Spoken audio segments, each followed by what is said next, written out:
பொதுமக்களிடத்திலே ஒரு கவர்ச்சிகரமான தலைவர்களை அவர்கள் உருவாக்கவில்லை அப்படிங்கறதுனாலதான் அவங்க என்ன பண்றாங்கன்னா அதிமுகவோட லீடர்ஸ திருடிக்கிறாங்க. மோடி தன்னோட முகத்தை காட்டினா அது இங்க தமிழ்நாட்டுல எடுபடாது அப்படிங்கிறதுக்காக. ஆனா அதிமுக திமுக என்கின்ற இரண்டு கட்சிகளை அழிக்கிற வேலைகளை பார்த்துக்கிட்டு நீங்க என்ன பண்றீங்க, அதிமுக இருக்கிற தலைமைகளை தான் திருடி மக்கள்கிட்ட நீங்க பேசுறீங்க அப்படின்னு சொன்னா ஏன் தமிழ்நாட்டுல அது உங்களால ராமர் கோயில் நான் கட்டியது ஒரு மிகப்பெரிய சாதனை அப்படின்னு ஏன் சொல்ல முடியல? மொத்த பிஜேபிக்கும் தெரிவிக்கும் தமிழ்நாட்டிலேயோ கேரளாலேயோ ராமர் அப்படிங்கிற அந்த டூல் செல்லுபடி ஆகாது. நீங்க உண்மையுமே தேங்க் பண்ணணும்னா நீங்க யாரை குறிப்பிட்டு இருக்கணும்னா இந்திரா காந்தி குறிப்பிட்டு இருக்கணும் இந்த ஏவுகணை திட்டத்துக்கு. ஆனா என்னது புதுசா ஏதோ மோடியே கண்டுபிடிச்சு மோடியோட என்டிஏ கவர்மெண்டோட சிந்தனையில் உதித்த திட்டம் போல நீங்க ஒரு பொய்யே பேசுறீங்க இல்லையா? இவர்களுடைய கண்ணு உள்ள மொத்தமா எங்க இருக்குது அப்படின்னா ஒட்டுமொத்த கொங்கு மண்டலத்தையும். இரண்டாவது, அண்ணாமலை தன்னை ஒரு பெரிய தலைவரா நினைச்சுக்கிட்டு இருக்காரு இல்லையா? அவர் நினைக்கிற நம்ம எடுக்கிற எல்லா ஸ்ட்ராட்டஜிஸும் அப்படியே பக்காவா செமையா பிளான் எல்லாம் ஃப்ரூட்ஃபுல்லா அது ரிசல்ட் கிடைச்சிருது அப்படின்னு நீங்க எங்க கூட்டத்தை கூட்டி காமிச்சாலும் அந்த கூட்டத்துல 10% மக்கள் கூட உங்களுக்கு ஓட்டு போட போறது இல்லை அப்படிங்கறது மட்டும்தான் கலாயிரம். இவங்க அதுக்கு சொல்ற ஒரு உதாரணம் என்ன, அதிமுக திமுக ரெண்டுமே ஊழல் கட்சி, அந்த ஊழல் கட்சியை ஒழிக்கணும்னா பாஜக தான் வரணும் அப்படின்றாங்க. பாஜக ஊழல் செய்யாத கட்சின்னு எங்கேயாவது நிரூபணம் ஆயிருக்கா? அப்ப நீங்க கவர்மெண்ட் மாறும் போது மிக நிச்சயமாக இவர்கள் என்ன விதத்துல எல்லாம் ஊழல் செஞ்சாங்க அப்படிங்கிறது மிக மோசமா வெளிச்சத்துக்கு வரும். அன்னைக்கு மக்கள் இதே இந்த மோடிங்கிற ஒரு பிம்பத்தை எப்படி குத்தி கொதறி கீழே போட போறாங்கன்றத பாருங்க. தமிழ்நாட்டுல பிஜேபி வளராததுக்கு காரணம் திமுக அதிமுக இல்ல இங்க இருக்கிற மாற்று கட்சிகளாக வந்திருக்கிற நாம் தமிழர் நாளைக்கு விஜயோட கட்சி அப்படிங்கறதெல்லாம் தாண்டி தமிழ்நாட்டில் பாஜக வளராமல் போவதற்கு முதல் முக்கிய காரணம் பிஜேபி காரங்களே தான். இதெல்லாம் என்ன சொல்றதுன்னா அரசியல்ல நன்றி கட்ட தானத்துக்கு பல உதாரணம் பார்த்திருக்கோம். அந்த உதாரணத்துல இன்னைக்கு வாசன் ஒருத்தரா இருக்காரு. வணக்கம் நண்பர்களே. திரு மோடியின் வருகை எந்த அளவுக்கு தாக்கத்தை கொடுக்கும்? எம்ஜிஆர் ஜெயலலிதா ரசிகர்கள் மோடி பின்னால் போவார்களா? இதை பற்றி பேசுவதற்காக அரசியல் விமர்சகர் நாச்சியார் சுகந்தி நம்முடன் இணைகிறார். வணக்கம் நாச்சியார் சுகந்தி. வணக்கம். கொங்கு நாட்டுக்கு மோடி வருகை தந்தார். ஜெயலலிதா எம்ஜிஆர் பெயர்களை அதிகமாக உச்சரித்தார். இதன் மூலம் எம்ஜிஆர் ஜெயலலிதா ரசிகர்கள் மோடி பின்னால் போவதற்கான வாய்ப்பு இருக்கிறது. சரியா தவறா? இதை விட ஒரு கற்பனை வகை எது இருக்க முடியாதுன்னு நான் பாக்குறேன். ஏன் அப்படின்னு கேட்டீங்கன்னா, இப்போ இந்த மோடியோட அரசியல் இந்திய அளவுல ஒரு பெரிய தாக்கத்தை ஏற்படுத்தி இருக்குது அப்படின்னு இவங்க சொல்றாங்க. கிட்டத்தட்ட 10 ஆண்டுகள் அவர்கள் ஆண்டு விட்டார்கள். மோடி ஒரு அசைக்க முடியாத தலைவர், மோடிக்கு மாற்றாக இன்னொருவர் வரவே இல்லை அப்படின்லாம் நம்ம பேசிக்கிட்டு இருக்காங்க. பாஜக காரர்கள் பேசிக் கொண்டிருக்கிறார்கள். ஆனா தமிழ்நாட்டை பொறுத்தளவு இன்ன வரைக்கும் பாஜகங்கிற ஒரு கட்சிக்கு பொதுமக்களிடத்திலே ஒரு கவர்ச்சிகரமான தலைவர்களை அவர்கள் உருவாக்கவில்லை அப்படிங்கறதுனாலதான் அவங்க என்ன பண்றாங்கன்னா அதிமுகவோட லீடர்ஸ திருடிக்கிறாங்க. இதை நான் அப்படித்தான் பாக்குறேன். அதிமுகவோட லீடர்ஸ அவங்க திருடுறாங்க. தனக்குன்னு ஒரு தலைமை இல்லாத காரணத்தால் பொதுமக்கள்கிட்ட தன் சார்பாக மோடி தன்னோட முகத்தை காட்டினா அது இங்க தமிழ்நாட்டுல எடுபடாது அப்படிங்கிறதுக்காக இங்கு எம்ஜிஆர் ஜெயலலிதா என்கிற இருவரை பற்றி பேசினால் அது எடுபடும் என்று நினைக்கிறார். இப்போ இவங்க ட்ரை பண்ற இந்த லாஜிக் இருக்கு இல்லையா? இந்த லாஜிக்ல ஜெயலலிதா அம்மையார் ஒருவேளை உயிரோடு இருந்தார், 2014 எலெக்ஷன்ல அம்மையார் என்ன பேசினாங்க? மோடியா லேடியான்னு கேட்டு ஒரு பெரிய சவாலை உருவாக்கினார். அப்படி பேசின ஜெயலலிதா இன்னைக்கு ஒருவேளை உயிரோடு இருந்திருந்தால் மோடி இந்த அளவுக்கு தமிழ்நாட்டுல வருவதற்கான தேவைகள் மிக நிச்சயமா ஏற்பட்டிருக்காதுன்னு தான் நான் நம்புறேன். அப்ப அந்த இடத்தை, ஜெயலலிதா இல்லாத இடத்தை நிரப்புவதற்கான ஒரு வேலைய பாஜகல செய்யணுங்கிறதுக்காக கடந்த ஜெயலலிதா மறைவுக்கு பின்னாடி ஏதோ செய்கிறார்கள். கட்சியை இரண்டாக பிளக்கிறார்கள். இரண்டாவது இங்க இருக்கிற தமிழக திமுக கட்சியை உடைக்கிறதுக்கான எல்லா வேலையும் பாக்குறாங்க. அந்த கட்சி ஊழல் கட்சி அப்படிங்கிறத மக்கள்கிட்ட நிறுவுவதற்கான எல்லா வேலைகளையும் பாக்குறாங்க.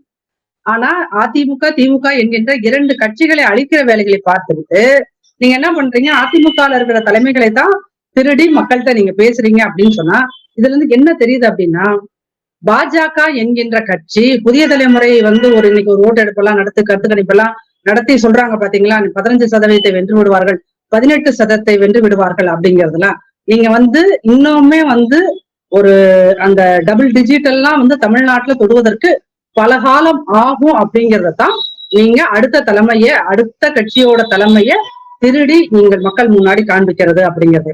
ரெண்டாவது, மோடியோட இந்த ராமர் கோயில் இருக்கு இல்லையா, ராமர் கோயில நீங்க மத்த ஊர்ல போய் பேசுறீங்க, ராஜஸ்தான்ல பேசுறீங்க, மத்திய பிரதேசத்துல பேசுறீங்க, குஜராத்ல பேசுறீங்க, பீகார்ல பேசுறீங்க, எல்லா வட மாநிலங்களும் பேசுறீங்க.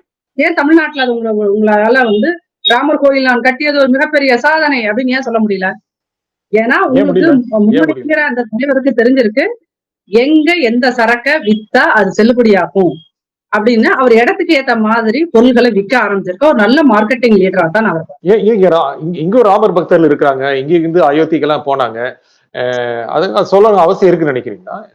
அவசியம் இல்ல சொல்லணும். அதாவது இந்த ராமர் கோயில் அப்படிங்கறத கட்டினதே எதுக்கு? இந்த 2024 நாடாளுமன்ற தேர்தலில் ஓட்டு வாங்குவதற்கான ஒரு பெரிய காரணியா அது அமையும் அப்படிங்கிறதுக்காகத்தான் நீங்க அதை செஞ்சீங்க. இப்ப இந்த ராமர் அப்படிங்கிற அந்த ஒரு என்னது அது ஒரு மார்க்கெட்டிங் டூல். அந்த மார்க்கெட்டிங் டூலை நீங்க எல்லா இடத்துலயுமே விற்கிறீங்க, எல்லா இடத்துலயுமே அது குறித்து பேசுகிறீர்கள். ஏன் உங்களுக்கு அந்த தைரியம் தமிழ்நாட்டிலையும் இங்க தமிழ்நாட்டுல முடிச்சுட்டு கேரளாலையும் உங்களால ஏன் அதை பேச முடியல? கேரளாவில் ஏன் அதை சொல்ல முடியவில்லை? தமிழ்நாட்டுல ஏன் அதை சொல்ல முடியவில்லை அப்படின்னா உங்களுக்கு அதாவது மொத்த பிஜேபிக்கும் தெரிஞ்சிருக்கு தமிழ்நாட்டிலேயோ கேரளாலேயோ ராமர் அப்படிங்கிற அந்த டூல் வந்து செல்லுபடி ஆகாது, அதை நம்ம அங்க கூவி விற்க முடியாது. அப்படிங்கும் போது என்ன செய்யறாரு அப்படின்னா காமராஜர் காலத்தில் போட்ட துறைமுக திட்டங்களை எல்லாம் நாங்க தான் போட்டோம், நாங்க தான் செயல்படுத்தினோம்னு இவங்க பேசுகின்ற தமிழ்நாட்டில் இவர்கள் பேசுகின்ற ஒவ்வொரு திட்டங்களுமே அது எப்ப போட்டது அப்படின்னா அதுக்கான பேச்சுவார்த்தை இல்ல அதுக்கான ஒரு சிந்தனை மாற்றம் எங்க முளைச்சு வந்தது அப்படின்னு பாத்தீங்கன்னா அது எல்லாமே காங்கிரஸ் காலகட்டத்துல தான். காங்கிரஸ் காலகட்டத்துல இங்க இருந்த ஏடிஎம்கே அண்ட் டிஎம்கே காலகட்டத்துல உருவான நீங்க துறைமுக திட்டம் வந்து நீங்க தூத்துக்குடியில உட்கார்ந்துகிட்ட துறைமுகம்ன்றீங்கல்ல, அந்த தூத்துக்குடி துறைமுக திட்டத்துக்கான அடிக்கல் நாட்டியது யார்? அதற்கான பேச்சு வார்த்தைகளை தொடங்கியது யார்? அது இன்னைக்கு இவ்வளவு தூரம் டெவலப் ஆயிருக்குன்னா இது இங்க இருக்கின்ற திராவிட கட்சிகளாலும் அன்னைக்கு இருந்த காமராஜராலும் காங்கிரஸாலும் தான் அது சாத்தியமானது. இன்னைக்கு நீங்க வந்து ஏவுகணைன்னு சொல்லிட்டு இன்னைக்கு உட்காந்து அவர் பேசிட்டு இருக்காருல, இந்த ஏவுகணைங்கிறத பத்தி பேசுறதா இந்திரா காந்தி அம்மா பீரியட்லயே அதை பத்தின பேச்சுவார்த்தைகள் நடந்திருக்குது. அன்னைக்கு கருணாநிதி அவர்கள் இது குறித்து பேசிட்டு இருக்கார்கள். அப்ப இது யாரோ நீங்க வந்து உண்மையுமே தேங்க் பண்ணணும்னா நீங்க யாரை குறிப்பிட்டிருக்கணும்னா இந்திரா காந்தி குறிப்பிட்டிருக்கணும் இந்த ஏவுகணை திட்டத்துக்கு. ஆனா என்னது புதுசா ஏதோ மோடியே கண்டுபிடிச்சு மோடியோட என்டிஏ கவர்மெண்டோட சிந்தனையில் உதித்த திட்டம் போல நீங்க ஒரு பொய்ய பேசுறீங்க இல்லையா? அந்த பொய்ய பேசும்போது இன்னைக்கு மீடியா வந்து ரொம்ப விழிப்புணர்வு அடைந்த மக்களிடம் மீடியா இதை கொண்டு போய் ஈஸியா சேர்ந்துருது. இப்ப நம்ம பேசுற இந்த விஷயத்தின் மூலமாக கூட இது வந்து மக்கள்கிட்ட போய் அப்ப இது வந்து மோடி ஒரிஜினலா கொண்டு வந்த திட்டம் கிடையாது, இது இந்திரா காந்தி காலத்திலேயே பேசப்பட்ட ஒரு திட்டம் அப்படிங்கறத மக்கள் புரிஞ்சுப்பாங்க. இந்த வருகை முக்கியமாக நீங்க ரெண்டு விஷயம் சொல்லிட்டீங்க. ஒண்ணு வந்து தலைவர்கள் பற்றி திட்டங்கள் பற்றி. ஆனா கொங்கு டாட்ல முதல் தேர்தல் பிரச்சாரம் தமிழ்நாட்டுல திரு மோடி பண்ணிருக்கிறாரு. பெரிய அளவுக்கான ஒரு மாற்றம் ஏற்படும் அப்படின்னு சொல்றாரு. என்ன மாற்றம் வரும்னு நினைக்கிறீங்க சார்? இவங்க சொல்ற மாற்றம் இந்த இவிஎம் மெஷினை தூக்கி போட்டுட்டு நீங்க பழைய இது வாக்குச்சீட்டு முறையை கொண்டு வந்தீங்கன்னா ஒரு மாற்றமும் வராது. அது தமிழ்நாட்டில் ஒட்டுமொத்த இந்தியாலையும் அந்த மாற்றங்கள் வராது. இவங்க அந்த இவிஎம் மெஷினை வந்து இவிஎம் மெஷின் குறித்து இன்னைக்கு உச்ச நீதிமன்றத்துல வழக்கு தொடர்ந்து இருக்கிறார்கள். அந்த வழக்கின் கீழ் உண்மையாகவே தீர்ப்பு வந்தது. நீங்க வந்து அந்த இவிஎம் மெஷினோட நீங்க சேர்ந்து இந்த கட்சிக்கு தான் ஓட்டு போட்டாங்கிறதுக்கான ஒவ்வொரு ஓட்டருக்குமான அந்த ஒப்புகை சீட்டையும் கொடுத்து அந்த ஒப்புகை சீட்டை தான் நீங்க எண்ணணும் அப்படின்னு உச்ச நீதிமன்றம் ஒரு உறுதியான ஒரு தீர்ப்பை எலெக்ஷனுக்கு முன்னாடி கொடுத்துச்சுன்னா இவங்க சொல்றாங்களா நாங்க பெரிய மாற்றம் கொண்டு விடுவோம், பெரிய மாற்றம் கொண்டு, அது ஒட்டுமொத்த இந்தியாவிலையும் கொண்டு வர முடியாது, அது நீங்க கொங்கு மண்டலத்திலையும் கொண்டு வர முடியாது. இப்ப கொங்கு மண்டலம் அப்படிங்கிறது இவர்களுடைய மிகப்பெரிய கனவாக இருக்கிறது. எப்ப இன்னைக்கு வந்ததா? இல்ல, அது 2014 முன்னாடியில இருந்து அவங்க அங்கதான் கான்சன்ட்ரேட் பண்றாங்க. அது துரதிருஷ்டவசமா அது என்ன பண்ணுச்சுன்னா அதுக்கு அடித்தளம் போட்டு கொடுத்தது திமுகவா அமைஞ்சிருச்சு. அன்னைக்கு சிபி ராதாகிருஷ்ணன் நல்லகண்ண ஐயாவை தோற்கடித்து நீங்கள் சிபி ராதாகிருஷ்ணனை வெற்றி பெற செய்து அவரை நீங்கள் எம்பியாக அந்த காலகட்டத்தில் இருந்து அவங்க அந்த கொங்கு பகுதியில கான்சன்ட்ரேட் பண்ண ஆரம்பிச்சாங்க. ஒரு காலத்தில் 98 செல்வி ஜெயலலிதா கொடுத்த வாய்ப்பு தானே. அப்பவே சிபி ராதாகிருஷ்ணன் 98 ஜெயிச்சாரு. அத நீங்க 98 அது அதிமுக போட்ட விதை, திமுக வளர்த்து விட்ட விதை அப்படின்னாலும் 98லயே அவங்க வந்து ஆரம்பிச்சிட்டாங்க சிபி ராதாகிருஷ்ணன் வழின்னா. நீங்க அதுக்கப்புறம் 99ல அவரு ஜெயலலிதா 98ல் ஆட்சியை கவிழ்த்ததுக்கு பிறகு 99ல மீண்டும் எலெக்ஷன் ஆகும்போது திருப்பி சிபிஆர் அங்கிருந்து வரும்போதுதான் அன்றிலிருந்துதான் அவர்கள் அந்த கணத்துல இருந்துதான் அவங்க வந்து இந்த RSS ஊர்வலங்களும் பிஜேபி பற்றின பிரச்சாரங்களும் தமிழ்நாட்டில் மிக அதிக அளவில் முன்னெடுக்கப்படுகிறது. குறிப்பா கோவை பகுதியில் அது அதிக அளவு முன்னெடுக்கப்படுகிறது. அப்படிங்கும் போதுதான் இன்னைக்குமே நீங்க கோவை ஒரு சில பகுதிகளில் அது நிச்சயமாக இடதுசாரிகளோட ஹப்பா தான் இருக்குது, அது மறுப்பதற்கு இல்லை. அதனாலதான் இன்னைக்கு அங்க ஒரு இடதுசாரி எம்பியா போயிருக்காரு நடராஜ். இருந்த போதும் இவர்களுடைய கண்ணு உள்ள மொத்தமா எங்க இருக்குது அப்படின்னா ஒட்டுமொத்த கொங்கு மண்டலத்தையும். அந்த முதல் நாள் மீட்டிங் நடக்கிறதுக்கு முன்னாடி நாள் இவங்க என்ன பண்ணாங்க, கோயம்புத்தூர்ல ஸ்டார் ஹோட்டல்ல நீங்க என்ன போட்டீங்க, எங்க கட்சியில பிஜேபியில அதிமுகவில இருந்து இத்தனை பேர் சேர்றாங்க, பெரிய பெரிய தலைவர்கள்லாம் சேர்றாங்கன்னு போட்டீங்க. கடைசி வரைக்கும் அந்த ஹோட்டல்ல நீங்க புக் பண்ண ஹால் காத்தாடிட்டு தானே இருந்துச்சு. ஒரு கூட வரலையே, அதிமுக தலைவர்கள் வரட்டுறதுக்கு ஒரு கூட வரல இல்ல. அப்ப என்ன அப்படின்னீங்கன்னா, இவர்கள் என்னென்னமோ பொய்ய செய்யறாங்க, என்னென்னமோ பொய்ய உருவாக்குறாங்க, கட்டமைக்கிறாங்க. ஆனா அது எதுவுமே செயல்படல அப்படிங்கிறதும். இரண்டாவது, அண்ணாமலை தன் ஒரு பெரிய தலைவரா நினைச்சுக்கிட்டு இருக்காரு இல்லையா, அவர் நினைக்கிற நம்ம எடுக்கிற எல்லா ஸ்ட்ராட்டஜிஸும் அப்படியே பக்காவா செமையா பிளான் எல்லாம் ஃப்ரூட்ஃபுல்லா அது ரிசல்ட் கிடைச்சிருது அப்படின்னு. இந்த நீங்க போட்டு அந்த ஸ்டார் ஹோட்டல்ல போட்டு ஒரு ஈகாக்கா கூட உங்க கட்சியில சேராத அந்த ரிசல்ட் தான் நீங்க பண்ற ஸ்ட்ராட்டஜியோட மொத்த அவுட்புட்டும் அப்படிங்கிறத அண்ணாமலை அவர்கள் புரிஞ்சுக்கணும். ஒட்டுமொத்த பிஜேபியும் இந்த ரிசல்ட்ல இருந்து புரிஞ்சுக்கணும். காசு கொடுத்தா கோயம்புத்தூர்ல கொடுத்த கூட்டம் மாதிரி இல்ல சார், இதை விட பல மடங்கு கூட்டத்தை அவர்களால் கூட்ட முடியும். இன்னைக்கு எலெக்ஷன் வந்தோன்னா மக்கள் ஒரு தெளிவாயிடுவாங்க. எல்லா கட்சியிலையும் நம்மளை கூப்பிடுவாங்க, எல்லா கட்சி கூட்டத்துக்கும் போறோம், இந்த எலெக்ஷன் ஒட்டி ஒரு 1000 ரூபாய் 500 ரூபாய் சம்பாதிச்சுக்கலாங்கிறது மக்களோட ஒரு எண்ணமாகவும் நம்ம அரசியல்வாதிகள் உருவாக்கி விட்டார்கள். அதனால இன்னைக்கு இங்க கூட்டின கூட்டம், இங்க கூட்டின கூட்டமா இருந்தாலும் சரி, கன்னியாகுமரியில கூட்டின கூட்டமா இருந்தாலும் சரி, தூத்துக்குடியில கூட்டின கூட்டமா, நீங்க எங்க கூட்டத்தை கூட்டி காமிச்சாலும் அந்த கூட்டத்துல 10% மக்கள் கூட உங்களுக்கு ஓட்டு போட போறது இல்லை அப்படிங்கறது மட்டும்தான் கலை யதார்த்தம். ஆனா பெரிய இன்டோர்ஸ் ஏற்படுத்திட்டு இருக்கு. நீங்க அண்ணாமலை பல பேட்டிகள்ல ஒரு பெரிய தலைவர்ல பெரிய கூட்டம் கூடலன்னு சொன்னாலும் கூட ஒரு விழிப்புணர்வை திரு மோடி பற்றின அவருடைய சாதனைகள் என்று பாஜக சொல்கின்ற விழிப்புணர்வை மக்கள்கிட்ட ஏற்படுத்தி இருக்கு. அதனாலதான் அவருடைய வருகை, முக்கியமாக திரு மோடியுடைய முதல் தேர்தல் பிரச்சார வருகை என்பது தமிழ்நாட்டு மக்கள் உன்னிப்பாக கவனிக்கவும், பிஜேபி ஒரு மாற்று கட்சியோ அப்படிங்கிற ஒரு எண்ணத்தை உருவாக்கி கொள்ளவும் ஒரு வாய்ப்பை ஏற்படுத்தி இருக்கு. சரியா தவறா? நான் இந்த வார்த்தையவே கண்டிக்கிறேன். என்னன்னா மாற்று கட்சி அப்படிங்கிறது தமிழ்நாட்டுல அதிமுக திமுக அப்படிங்கிற 2 திராவிட கட்சிகளை தாண்டி ஓரளவு நாம் தமிழர் கட்சி ஒரு பேசு பொருளா மாறி இருக்கிறது அப்படிங்கிறத தாண்டி நாளைக்கு 26 சட்டமன்ற தேர்தலில் குதிக்க போகின்ற விஜயோட கட்சி கூட ஒரு பேசு பொருளா மாறுமே ஒழிய, இன்னைக்கு ஊடகங்கள்ல தான் இந்த ஹைப்பை கிரியேட் பண்ணிட்டே இருக்காங்க. என்ன அப்படின்னா, ஒரு மாற்று சக்தியாக பிஜேபி உருவாகிடுச்சு, ஒரு மாற்று சக்தியாக பிஜேபி உருவாகிடுச்சு. இவங்க அதுக்கு சொல்ற ஒரு உதாரணம் என்ன, அதிமுக திமுக ரெண்டுமே ஊழல் கட்சி, அந்த ஊழல் கட்சியை ஒழிக்கணும்னா பாஜக தான் வரணும் அப்படின்றாங்க. பாஜக ஊழல் செய்யாத கட்சின்னு எங்கேயாவது நிரூபணம் ஆயிருக்கா? அப்ப நீங்க பாஜக எல்லா விதத்திலும் 10 வருஷம் நீங்க ஆட்சியில இருந்துட்டு உங்களை பற்றின எந்த ஒரு தகவல்களும் வெளியே வரவிடாம நீங்க பாதுகாத்துக்கிட்டு இருக்கிறீங்களே வெளிய, அதுக்காக நீங்க ஊழல் செய்யாத கட்சிங்கிறது அர்த்தம் கிடையாது. நீங்க இந்த ஆட்சி சொல்லலாமே, அப்படி இருந்தா எதிர்கட்சிகளை சொல்றதுக்கு இல்லையே, எதிர்கட்சிகளை ஊழல் பற்றி எதுவுமே சொல்றது இல்லையே. இல்ல, ரஃபேல் பத்தி பல முறை ராகுல் காந்தி நாடாளுமன்றத்தில் பேசிக்க போவதுதான் அவர் மீது நீங்க உடனே எங்களை பத்தி தவறான குற்றச்சாட்டு சொல்றாரு, அப்படி சொல்றாரு, இப்படி சொல்றாருன்னு சொல்லிட்டு வேற ஏதாவது ஒரு அல்ப காரணத்துங்களை போட்டு அவரோட எம்பி பதவியை முடக்கிறதுக்காக நீங்க நீதிமன்றம் போறீங்க. மோடின்னு எங்களை தப்பா பேசிட்டாரு, மோடிங்கிறது ஒரு ஜாதியா பேசிட்டாரு, மோடிங்கிற ஜாதியை இழிவுபடுத்திட்டாருன்னு எதையாவது ஒரு சம்பந்தம் இல்லாத வழக்குகளை கொண்டு போய் நீதிமன்றத்துல ஏன் கொடுக்குறீங்க? ரஃபேல் கேஸ பத்தி அவர் திரும்ப திரும்ப பேசுறாரு. அப்ப நீங்க செய்திருக்கின்ற ஊழல்களை குறித்து பேசுறது அப்படிங்குது. இந்த சிஏஜி அறிக்கையை பத்தி யாருமே மீடியா பேச மாட்டேங்குதே. இப்ப நீங்க காங்கிரஸ் 10 வருஷத்துக்கு முன்னாடி இவர்கள் ஆட்சிக்கு வரும்போது 2017 தேர்தலுக்கு 14 தேர்தலுக்கு முன்னாடி காங்கிரஸ் செய்த 10 ஊழல்கள்னு எல்லா மீடியாவும் பேச்சு, நீங்களும் பேசுறீங்க, நானும் பேசணும், எல்லாரும் பேசணும். இன்னைக்கு ஏன் அப்படி பேச மாட்டேன்றாங்க? ஏன் அப்படின்னா, எந்த ஊழல்களையும் வெளியே வர விடாம, அதை பத்தின தகவல்கள் வெளியே போகாம, இந்த ராமர் கோயில் மாதிரியான விஷயங்களை வச்சு இங்க பிஜேபி ஒரு பெரிய இடத்தை பிடிச்சிட முடியும் அப்படின்னு நம்புது. அதற்கான வேலையை அவர்கள் செய்து கொண்டிருக்கிறார்களே ஒழிய அதுக்காக பிஜேபி ஊழலே செய்யல அப்படிங்கிறது மிக நிச்சயமா பிஜேபி காரனா ஒத்துக்க மாட்டான். கர்நாடகால 40% கமிஷன் வாங்கினாங்க அப்படின்றது இன்ன வரைக்கும் பேர் இருக்கு இல்லையா? அந்த கவர்மெண்ட் பேரே 40% கமிஷன் கவர்மெண்ட் லாஸ்ட் மினிட்ல பேர் மாறுச்சு இல்லையா? அப்போ நீங்க கவர்மெண்ட் மாறும்போது மிக நிச்சயமாக இவர்கள் என்னென்ன விதத்துல எல்லாம் ஊழல் செஞ்சாங்க அப்படிங்கிறது மிக மோசமா வெளிச்சத்துக்கு வரும். அன்னைக்கு மக்கள் இதே இந்த மோடிங்கிற ஒரு பிம்பத்தை எப்படி குத்தி கொதறி கீழே போட போறாங்கன்றத பாருங்க. சரி, தமிழ்நாட்டுல பிஜேபி வளர விடாமல் செய்வது கொள்ளையர்கள் ஆட்சிகள் அப்படிங்கிறாரு. யார் இது கொள்ளையர்கள்? பிஜேபி வளர விடாம பண்றது ஃபர்ஸ்ட் பிஜேபி காரங்க தான்.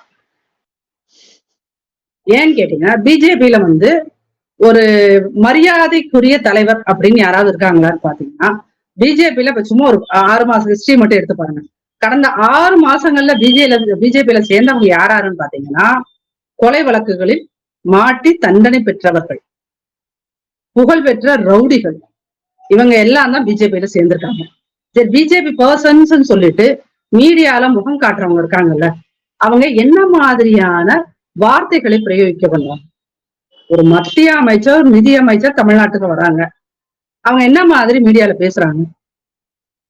உதயநிதி உங்க அப்பா வீட்டு காசான்னு கேட்டா, சரி அவர் பாலிடிக்ஸ்க்கு புதுசா வந்தவரு, மீடியால பேச தெரியலனால உங்க அப்பா வீட்டு காசா அப்படின்னு இயல்பு தமிழ்ல பேசிட்டாங்கன்னா, இந்த அம்மா வந்து எங்க ஜவஹர்லால் நேரு யூனிவர்சிட்டில எல்லாம் ஜேஎன்யூல எல்லாம் படிச்ச அம்மா என்ன பேசுறாங்க? உங்க ஆத்தா வீட்டு காசான்னு கேக்குறாங்க. அப்ப இவர்களுடைய சிந்தனை அப்படிங்கிறது எவ்வளவு தரம் தாழ்ந்து இருக்குது. இது ஒட்டுமொத்த நிர்மலா சீதாராமன் மட்டும் கிடையாது. நீங்க இந்த ஸ்மிருதி இரானி அந்த அம்மா நாடாளுமன்றத்தில் பேசுகின்ற போது அவர்களுடைய உடல் மொழி எவ்வளோ லோக்கலா, இந்த குழாயடி சண்டையில பெண்கள் பேசுவாங்க தெரியுமா, அந்த ரேஞ்சுக்கு தான் அவங்களுடைய உடல் மொழி இருக்கும். அது அங்க இருக்கின்ற ஆண்கள் பேசுகின்ற மொழி அப்படிங்கிறது அந்த குழாயடி சண்டையை விட டாஸ்மாக் பார்ல பேசுவாங்கல்ல, அந்த மாதிரி தேர்ட் ரேட் லாங்குவேஜ் தான் அவங்க பேசுறாங்க. அப்போ இவர்களுடைய இந்த அப்ரோச் இருக்கு இல்லையா, இந்த அப்ரோச் வந்து மக்கள்கிட்ட மொத்தமா அம்பலப்படாத வரைக்கும் இவர்கள் பிஜேபி அப்படிங்கிற ஒரு கட்சி தமிழ்நாட்டுல வளர்வதற்கு வாய்ப்பே கிடையாது. தமிழ்நாட்டுல பிஜேபி வளராததுக்கு காரணம் திமுக, அதிமுக, இல்ல இங்க இருக்கிற மாற்று கட்சிகளாக வந்திருக்கிற நாம் தமிழர், நாளைக்கு விஜயோட கட்சி அப்படிங்கறதெல்லாம் தாண்டி தமிழ்நாட்டில் பாஜக வளராமல் போவதற்கு முதல் முக்கிய காரணம் பிஜேபி காரங்களே தான். இவர்களுடைய ஆர்வம், இவர்களுடைய அகங்காரம் தான். நீங்க சொல்றீங்க, ஆனா எதிர்கட்சிக்காரங்களே பிஜேபி தமிழ்நாட்டுல வளர்ந்துருக்கு. கடந்த முறை 3-4% வாங்கியிருந்தா கூட இந்த தடவை 8 கூட போயிருவாங்க, 10-12 கூட போக வாய்ப்பு இருக்கு அப்படின்னு எதிர்கட்சிக்காரங்களே ஒத்துக்கிறாங்க. ஏன்னா எல்லா கிராமங்களிலும் பிஜேபியோடைய பிரசன்ஸ் இருக்கு, எல்லா கிராமங்களிலும் பிஜேபி கொடி இருக்கு, எல்லா கிராமங்களிலும் பிஜேபி உறுப்பினர்கள் இருக்காங்க. இந்த வகையில மோடியோட வரவேற்பது ஒரு மிகப்பெரிய உற்சாகத்தை கொடுத்து தேர்தலை ஹெட் ஆன் அப்படியே ஒரு பெரிய ஒரு தாக்கத்தோட சந்திக்கிறதுக்கான ஒரு உற்சாகத்தை கொடுத்திருக்கா இல்லையா? சார், இது வந்து என்னன்னா, நான் இதை பொறுத்தளவுக்கு இது என்னன்னு பாக்குறேன், கடந்த 2 வருடங்களாக மீடியாக்கள் கட்டமைக்கின்ற ஒரு பொய் பிம்பமாகத்தான் இதை பார்க்கிறேன். ஏன் அப்படின்னு கேட்டீங்கன்னா, இப்ப ரீசெண்டா இந்த திமுக ஆட்சிக்கு வந்தது பிறகு திமுக ஊழல் செய்த கட்சி, அதுக்கு அதுல மாற்று கருத்தை இருக்க முடியாது. ஆனா அந்த ஊழலை மட்டுமே காரணம் காட்டி நீங்கள் இங்க பாஜக வளர்கிறது, திமுகவுக்கு மாற்றாக பிஜேபி வளருது, அதிமுகவுக்கு மாற்றாக பிஜேபி வளருது அப்படின்னு ஒரு பிம்பத்தை உருவாக்கி கொண்டிருக்கிறார்கள் என்றுதான் பாக்குறேன். இப்ப மத்த ஸ்டேட்டை விட தமிழ்நாடு இல்ல கேரளா இதோட ஸ்பெஷாலிட்டி என்ன அப்படின்னா, இது ஆல்ரெடி டெவலப்டு ஸ்டேட். எல்லா வகையிலும் கல்வியில், மருத்துவத்தில், உள்கட்டமைப்பில், எல்லா விதத்திலையும், பெண்கள் கல்வியில் இது வந்து வளர்ந்த மாநிலம். தமிழ்நாடா இருக்கட்டும், கேரளாவா இருக்கட்டும், even to some extent Karnataka and Tamil Nadu, Telangana, Andhra Pradesh. இப்ப இந்த இடத்துல வந்து நீங்க தமிழ்நாட்டுல வளர்ந்துருச்சு அப்படின்னு சொன்னா, இப்ப வந்து இங்க ஒரு திட்டமிட்டு இப்ப புதிய தலைமுறையெல்லாம் உருவாக்குகின்ற அந்த கருத்து கணிப்பு இருக்குல்ல, இது வந்து திட்டமிட்டு இப்படி செய்யறாங்க.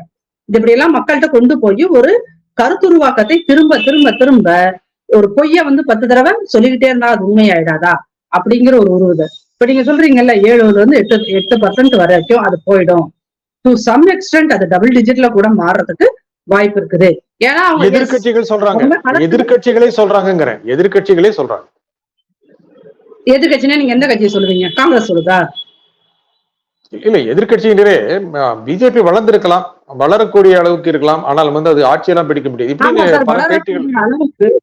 வளரக்கூடிய அளவுக்கு அவங்க என்ன பண்றாங்க அப்படின்னா, அது நீங்க சொல்ற பாயிண்ட நான் ஒரு இடத்துல ஒத்துக்கிறேன். என்ன அப்படின்னீங்கன்னா, கிராமங்கள்ல அந்த தாமரைங்கிற சின்னத்தை கொண்டு போய் சேர்க்கின்ற வேலையை இவர்கள் செய்கிறார்கள். 2வது என்ன அப்படின்னா, மற்ற கட்சிகள் செய்யாத ஒரு விஷயமாக களத்துல நாம் பார்த்த வரைக்கும் அவர்கள் செய்வது என்னன்னா, வீடு வீடாக போறாங்க சார். திமுக அப்படி போறதில்ல, அதிமுக அப்படி போறதில்ல, காங்கிரஸ் அப்படி போறதில்ல, நாம் தமிழர் அப்படி போறதில்ல.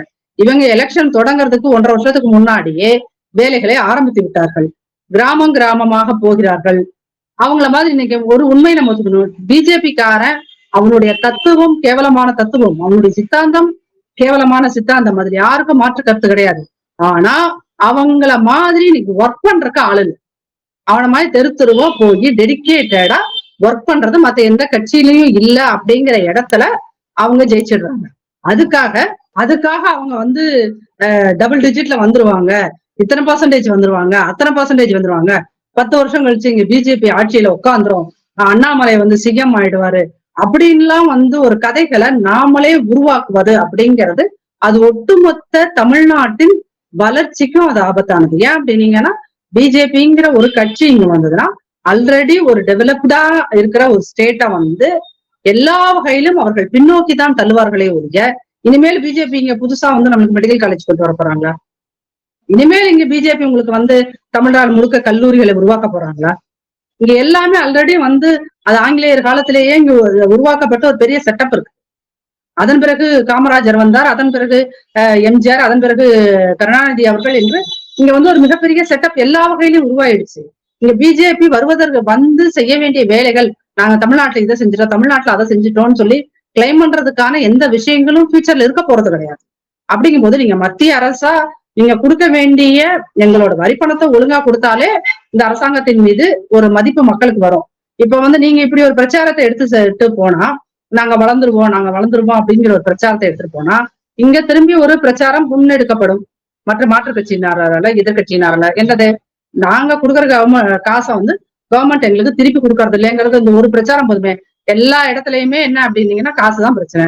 அந்த காசை பத்தி நம்ம பேச ஆரம்பிச்சா இவர்களால் அதற்கான சரியான பதிலே சொல்ல முடியாது அப்படிங்கிற ஒரு கட்டம் வரும்ல.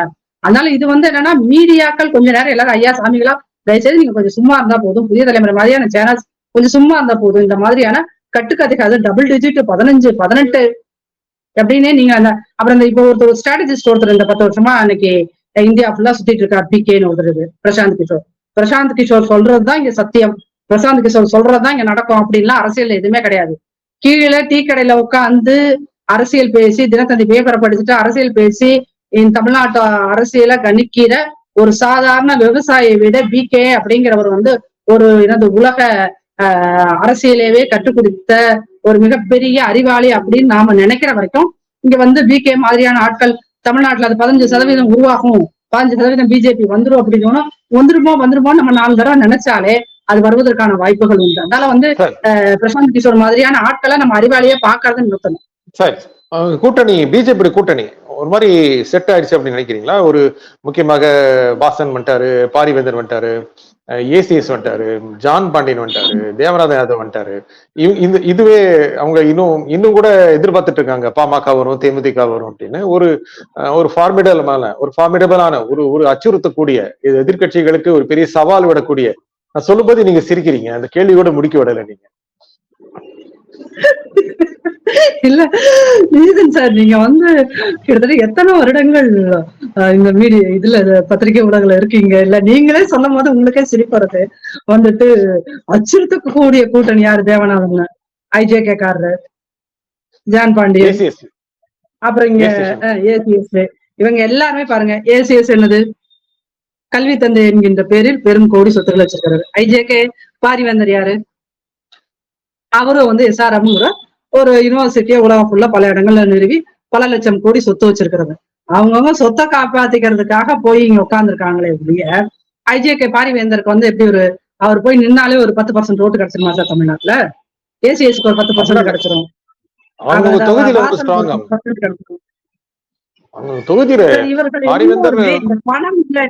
இந்த பணம் இப்போ ஐஜேகே கார்ட்ட பாரிவேந்தர்ட்ட அந்த புதிய தலைமுறை தொலைக்காட்சியும் எஸ்ஆர்எம்ங்கிற இன்ஸ்டியூட்டும் இல்ல அப்படின்னு வச்சுக்கோங்க, இவரால பெரம்பலூர்ல ஜெயிச்சிட முடியுமா? பெரம்பலூர்ல போன தடவை இவர் யார் பக்கம் நின்று ஜெயிச்சாரு? இதே பெரம்பலூர்ல இந்த தடவை நீங்க பிஜேபியோட சேர்ந்து நில்லுங்க, 2% ஓட்டு 3% ஓட்டு வாங்கினா அதே பெரிய பெரிய விஷயம் இல்லையா? அந்த இடத்துல வந்து இப்ப பெரம்பலூர்ல வந்து நேரு அவர்களுடைய மகன் நிக்க போகிறாரு, அருண் நேரு ஜெயிப்பாரா, பாரிவேந்தர் ஜெயிப்பாரா? போன தடவை நீங்க திமுக கூட்டணியோட வச்ச நின்னீங்க. நீங்க அப்ப கூட்டணிங்கிறது வந்து நம்ம யாரு கூட இருக்கோங்கிறது.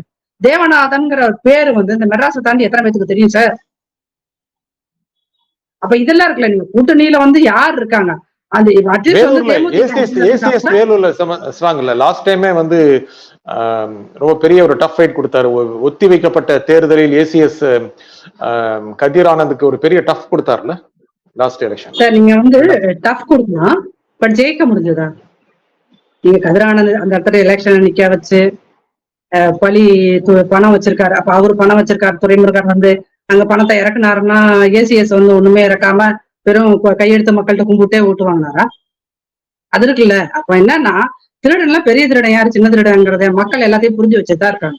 எல்லாத்துலயும் காசு இருக்குது, எல்லாரும் அவங்க சொத்தை காப்பாத்திக்கிறதுக்காக பிஜேபியோட கூட போய் சேர்ந்துக்கிறாங்களே இல்லைங்க. இப்ப வாசன் வந்து போன 2 வாரத்துக்கு முன்னாடி வரைக்கும் அவர் அதிமுக கூட போய் சேருவார் அப்படிங்கறதுதான் அதிமுகவுக்குமே எதிர்பார்ப்பா இருந்துச்சு. அரசியல் விமர்சகர்களும் அப்படித்தான் எதிர்பார்த்தாங்க. அவருக்கு வந்து வாசன் சாருக்கு வந்து யார் வந்து உங்களுக்கு வந்து ராஜ்யசபா எம்பி கொடுத்தா?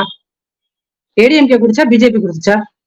பிஜேபில இருந்து உங்களால வந்து ஒரு ராஜ்யசபா எம்பியை உருவாக்க முடியுமா? முடியாது இல்லையா? அப்படிங்கும்போது உங்களுக்கு இதெல்லாம் என்ன சொல்றதுன்னா அரசியல்ல நன்றி கெட்ட தனத்துக்கு பல உதாரணம் பார்த்திருக்கோம். அந்த உதாரணத்துல இன்னைக்கு வாசன் ஒருத்தரா இருக்காரு. ஏடிஎம்கேல நீங்க ராஜ்யசபா வாங்கிட்டு நீங்க போய் இவங்களோட பிஜேபியோட கூட்டணி சேர்ந்துக்கிறதுக்கு எதுக்கு? ஒருவேளை நாளைக்கு அவங்க ஏதாவது ஒரு இணையமைச்சர் பதவி ஏதோ ஒரு டிபார்ட்மெண்ட்ல நம்ம கொடுக்க மாட்டாங்க, கேபினெட் மினிஸ்டர் கொடுக்க மாட்டாங்க, எங்காவது ஒரு இணையமைச்சர். அப்ப அவங்கவங்களோட சுயநலத்துக்காகத்தான் நீங்க எல்லாரும் அவங்கவங்களோட உருவத்தை மாத்தி நீங்க போய் பிஜேபியை சப்போர்ட் பண்றீங்களே. இத்தனைக்கு என்ன சொல்றாரு அண்ணாமலை, நான் கதவை திறந்து வச்சிருக்கேன், ஜன்னலை திறந்து வச்சிருக்கேன் எல்லாம் கூட கோவி பார்த்தாரு. யாராவது பெரிய கட்சி அவங்ககிட்ட போச்சா? போன தடவை உங்களுக்கு சூழ்நிலையின் காரணமாக அதிமுக இருந்துச்சு. அதிமுக அவங்க கூட இருக்கிறது ஒரு பெரிய சுமை.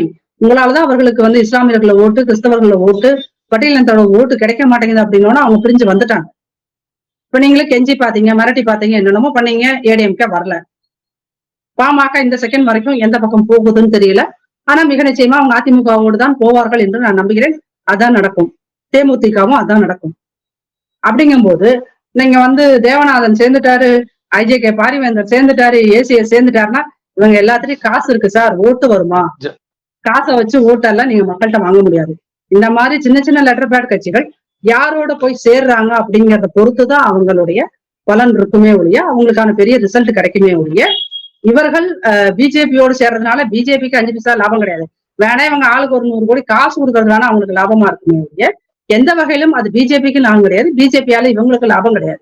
அவரவர்களுடைய சொத்துக்களை காப்பாத்துக்கிறதுக்காக அங்க பிஜேபி போய் சேர்றாங்க அப்படிங்கிறது தான் இதை நான் நம்புறேனே ஒழிய இது வந்து மக்கள் நலனுக்காக சேர்கின்ற கூட்டணியாக மக்களே நம்ப மாட்டாங்க. இந்த நிகழ்ச்சியில் கலந்து கொண்டு உங்கள் கருத்துக்கு குடிமைக்காக நாச்சியார் சுகந்தி மிக்க நன்றி.